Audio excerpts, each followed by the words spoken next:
So the first thing you need to do is warm up. So you can do this off skates if you prefer, but for me, I just have a bit of a general skate, get my body moving, get my heart rate going, and this helps to get rid of what I call Bambi legs. So sometimes when I put my skates on, I just feel like I've got someone else's skates on, and this just kind of warms you up, gets your body ready to try some more difficult things.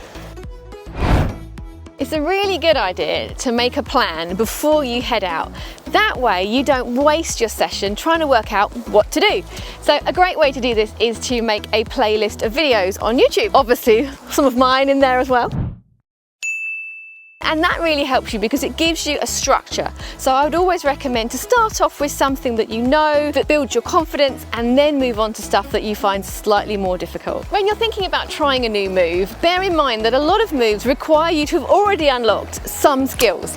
So in my videos, I will always let you know if you need previous skills. For instance, you might need to be able to balance on one leg, or you might be able to need to do a heel manual or something like that. So always make sure that you've got the prerequisite skills locked in. And by the way, the manuals are a really good one to practice because they're the fundamental of so many skills.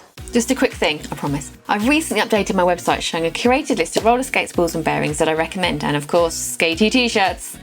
They're grouped into UK and US stores, and all the links will take you directly to Amazon so that you can make the purchase. If you use the links on skatie.co.uk to buy something on Amazon, we earn a small commission at no extra cost to you, so it's a great way to help support our channel. If you're anywhere else in the world, then it's a good place for you to see some roller skating equipment recommendations that you can buy locally. I've even added some roller skates that are specifically for wide or narrow feet to help you find your perfect pair of skates. Back to the lesson. A really nice way to practice is to put all the things you're working on into a routine or a sequence and then put it to music, and that makes practicing so much more fun. To give you an idea of something you could do even as a beginner, so you could do a bubble, a push, and then a pose to your music, or you could do a bubble, a push, and then some scissors. And then again, another pose to your music. So you can build on this and add in loads of different skills as you get more confident. It's really fun. So I'll just do a few to give you an idea of what you could do. So if you do a bubble, and then you could do a push, some scissors, and then maybe a heel manual. And you could do this over and over to get the repetition to help you. So if I was to do scissors, I could do a heel, and then when I'm ready, I could turn backwards and do a toe-toe. And you can always add little flourishes as well. So if I did my heel, turn backwards, and then to turn forwards, I could do a little skip. There's loads of different ideas and things that you can do to make your practicing so much more fun. As I said with this one, repetition is the key. So make up a little sequence and do it to music, really enjoy yourself. Now, you don't want your music too fast for this one. Around about 80 beats per minute is a really nice level to learn to. And there are loads of Spotify playlists that you can find.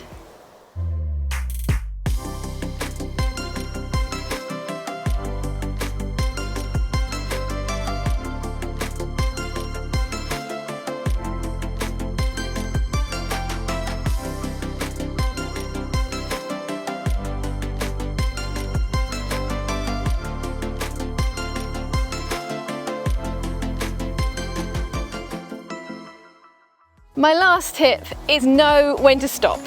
So anytime I get injured, it's always when I'm like, I'm just gonna do it one more time, and I know I'm fatigued and I shouldn't be doing it, and that's when it all goes horribly wrong.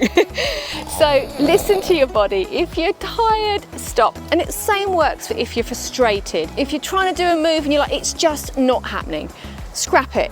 Do something you know you can do, get your confidence back, even try it another day. I guarantee if you try it another day, it'll be better than it was the day before. Hopefully this video has given you some ideas to help you structure your sessions so you get the most out of each one, which will help you on your skating journey and progress, fingers crossed, even quicker.